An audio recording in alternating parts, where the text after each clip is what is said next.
Thank you for joining me on this video. My name is Rodney Constable. I am the president and founder of Simple Market Signals at simplemarketsignals.com.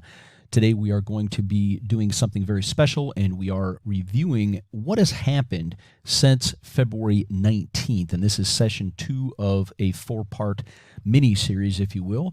And we're taking a look at what has worked, what hasn't worked, and how some investments on a relative basis have performed since we peaked on February 19th in the S&P 500. And then, of course, we've had this very rapid drawdown in the markets. A lot of it is around the coronavirus, but, we don't know to the extent, right? I mean, we were due for a correction anyway, but the fact that when you're kind of extended and then you get something like the coronavirus, it ends up being kind of a perfect storm, okay? So this, if you didn't see the first session, we reviewed equities and what's worked and what hasn't worked and how diversification has or hasn't helped you, global diversification since this downturn began, really on February 20th. And by the way, for this analysis, we're using stockcharts.com. I do pay for that service, and I will leave a link to their service in the description box below this video. So on this session, we're going to be looking at the S&P 500 as represented by the SPY, the largest ETF in the space, versus gold and gold miners versus high-quality government bonds, U.S. government bonds, okay, to kind of see what has and hasn't worked and how things have performed over the last 13 trading sessions.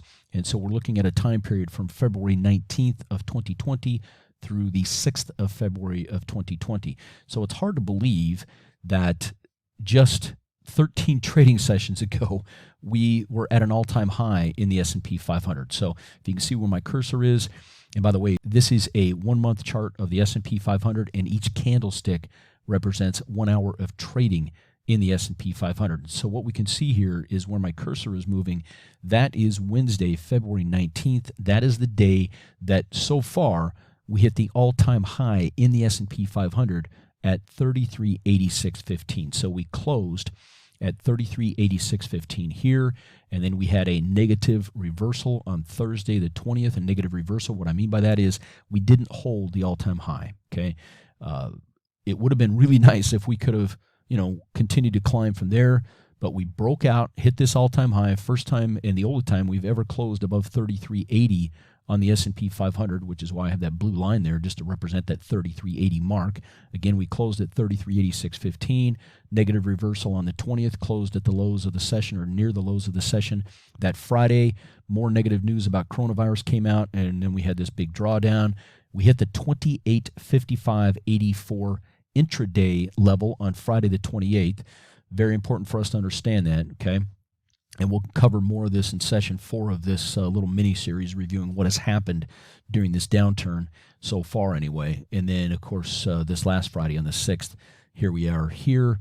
The good news is that we actually had a positive week last week. It doesn't feel like it with all the volatility, but last week we were up 61/100ths%, so we were up 0.61% for the week. And, so far we haven't undercut this low that we hit on the 28th. We haven't undercut that during this downturn, but guys, I wouldn't count on that holding up. It could, but I wouldn't count on it. So over the last 13 trading sessions, again, from February 19th when we peaked through March 6th, here's what's happened. Okay, so we're going to be starting with the S&P 500. Again, we're using the SPY to represent the S&P 500, which is the largest.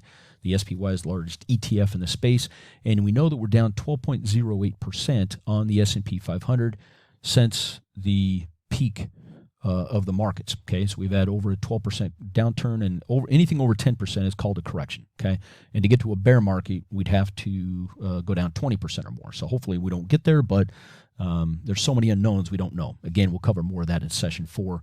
Which session 4 will be on where we go from here and what are the statistical probabilities as I see them. So here we have gold, and this is the actual gold index. Gold is up 3.76% during this downturn. And then the GLD, which is the ETF that represents gold, is up almost identical, up 3.79%. Because keep in mind, you really can't invest in the gold index, right? You can invest in the GLD, which tries to track as closely as possible the gold index, and you can see it did a very good job. It's up 3.79%. And by the way, as I go through this, guys, I am not trying to make recommendations or, infer that you should do one thing over another. I'm just educating you because I know a lot of people, are interested in gold, or they want to know how these things have react during this downturn. So that's all this is. This is education for us to, be on this video together to share information so that we can all be smarter, better investments, and so that we have the facts, okay? I always want to deal with the facts. So the facts are that over the last 13 trading sessions, the GLD that tracks gold is up 3.79%. However, the miners, and keep in mind the problem with investing in the miners in a situation, in a time frame like this, and it's not that I don't like the gold miners, okay? I'm not making any kind of a stance on here, but keep in mind the gold miners are stocks. These are stocks of companies that are engaged in mining gold. And so when you get PE contraction, and that's really all that's happened here, right? Price to earnings ratios have contracted on the S&P 500. So when you get PE contraction on stocks, it spills over into the stocks of the miners as well a lot of the times. And that's exactly what's happened here. The GDX, which is this pink one here, again, the GDX is right up here.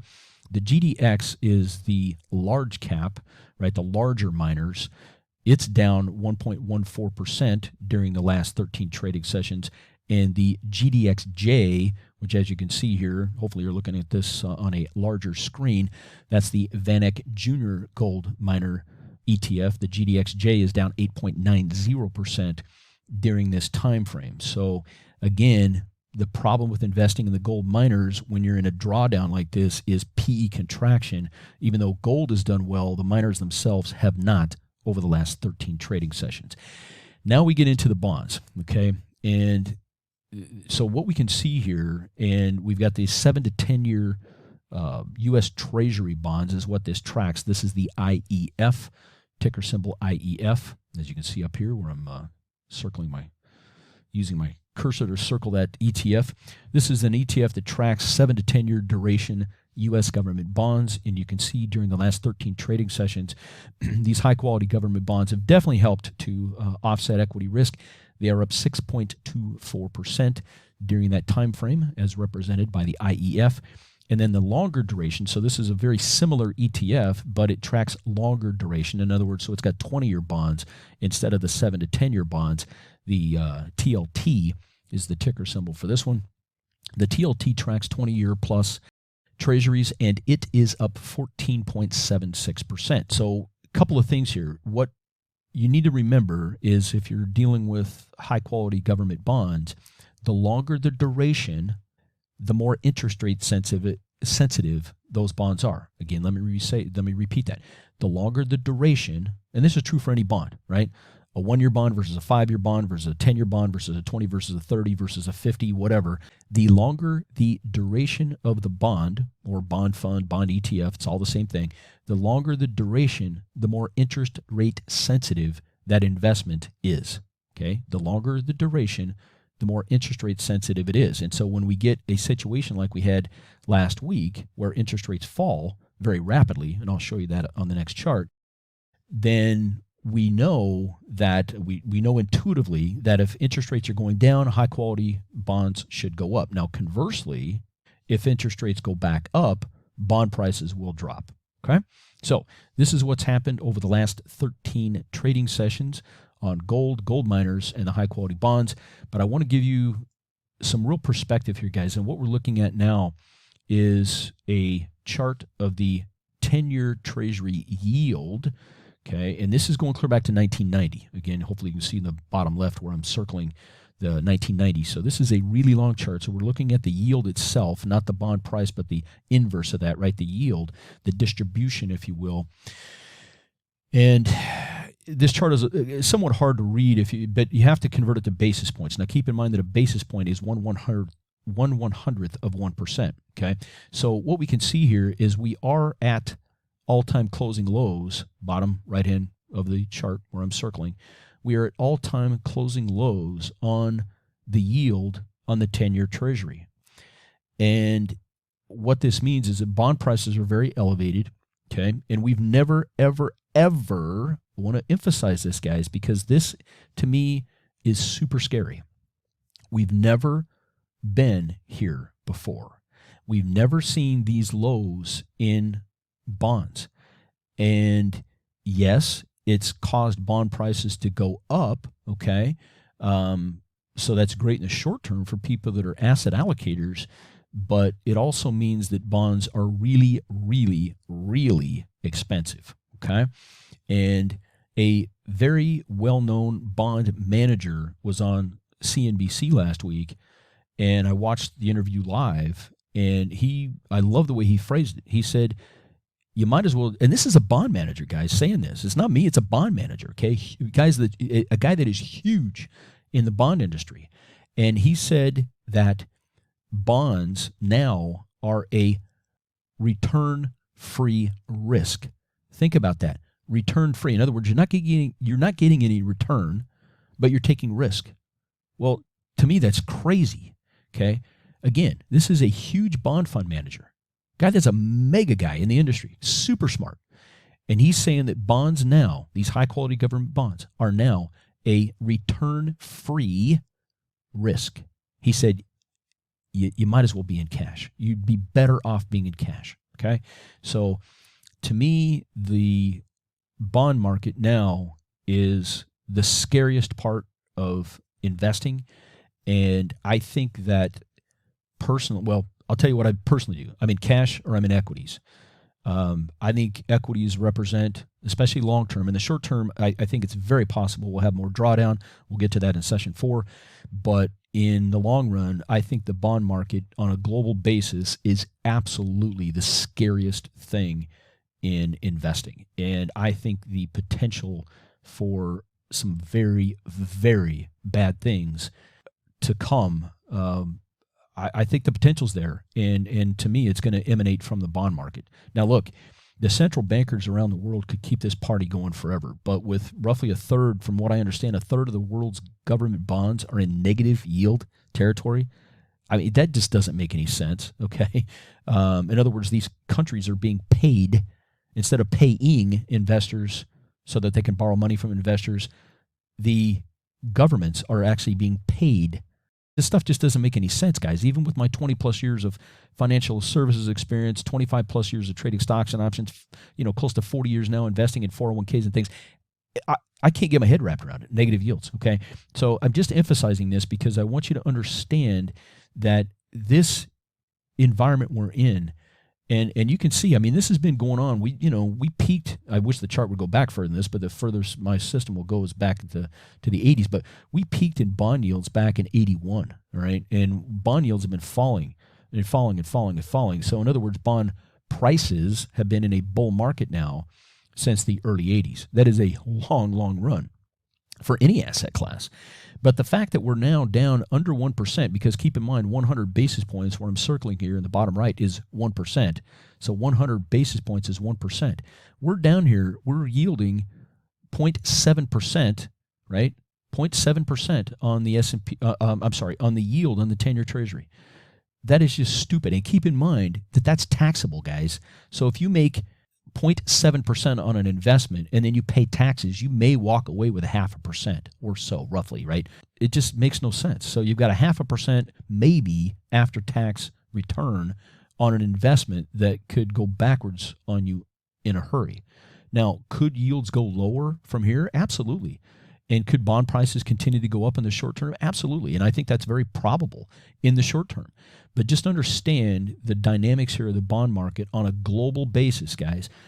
People think that bonds are safe. And historically, especially government bonds, historically that has kind of been the truth.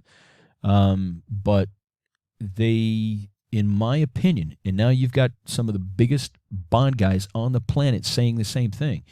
These bonds now on a global basis represent massive, massive risk. So I invite you to learn more about Simple Market Signals, because this will help you understand. This is my business. This is a newsletter that I put out every week, but it has indicators, that's signals, hence the name, Simple Market Signals. The newsletter is, I put a ton in these newsletters, but at the heart of it is the signals for my proprietary model, which help you deal with systematic risk. And with bonds, in my opinion, no longer in a position to help offset equity risk, systematic risk, you're going to need something, okay? And that's something for me, and this is why I created this model for myself. It took me over 20 years of research and development to figure this out. I'm making this available to the public. I have more financial advisors that subscribe to my service than non-financial advisors. And by the way, guys, spoiler alert, it's less than $20 a month, okay? So I promise you, I'm telling you guys, it's just math. It's costing you money. It's costing you money either in lost profits in the market, drawdown, or just uncertainty. It's costing you money not to be a subscriber to my newsletter.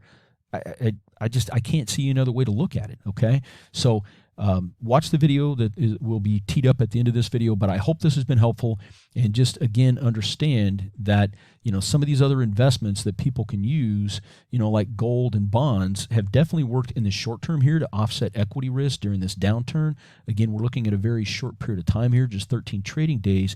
But if you understand, even on a micro basis, what has happened, it gives you an idea of what could happen during any downturn. Okay, this is not abnormal when you get a downturn like this, that you get a pop in gold, you get a pop in high quality bonds. Okay, now, but these things can definitely go against you as well in the future. And just understand that the history, to kind of sum this up, and then we'll move into session 3, which on session 3 we'll talk about the sectors. We'll review the S&P 500 sectors over the same time period to see what, within the S&P 500, right? We're going to be lifting up the hood and looking at the 11 underlying sectors to see what's worked, what hasn't worked, and which ones have experienced the most damage during the last 13 trading sessions.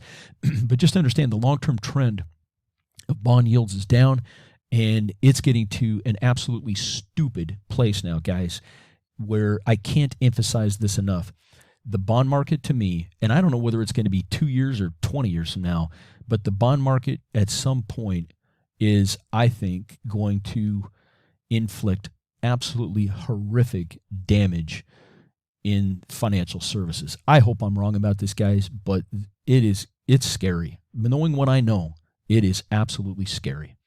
Thank you, and I'll see you in session 3.